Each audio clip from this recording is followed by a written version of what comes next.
मी रवींद्र वाडई, मुक्काम दहेली, पोस्ट बामणी, तालुका बल्लारपूर, जिल्हा चंद्रपूर। मी आधी नोकरीला होतो आणि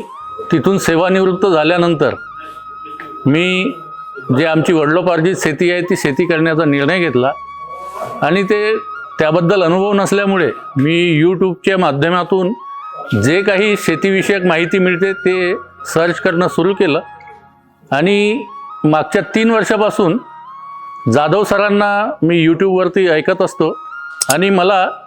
सरळ सोप्या भाषेमध्ये जाधव सरांकडून बरीच माहिती मिळाली आणि त्या आधारावर मी शेतीत नवीन प्रयोग करणं सुरू केले। कारण प्रत्येक याचं व्यवस्थापन जे जाधव सरांद्वारे जे सांगितले जाते, चाहे ते कुठल्याही पिकाचं नियोजन असो,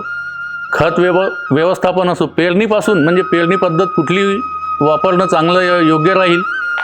आणि बियाण्याचं अंतर किती राहिलं पाहिजे, ओळीतलं अंतर किती राहिलं पाहिजे, एवढ्या बारीक सारीक गोष्टींमधून त्यांनी जे शिकवलं त्या याच्याप्रमाणेच मी शेती करण्यास सुरुवात केली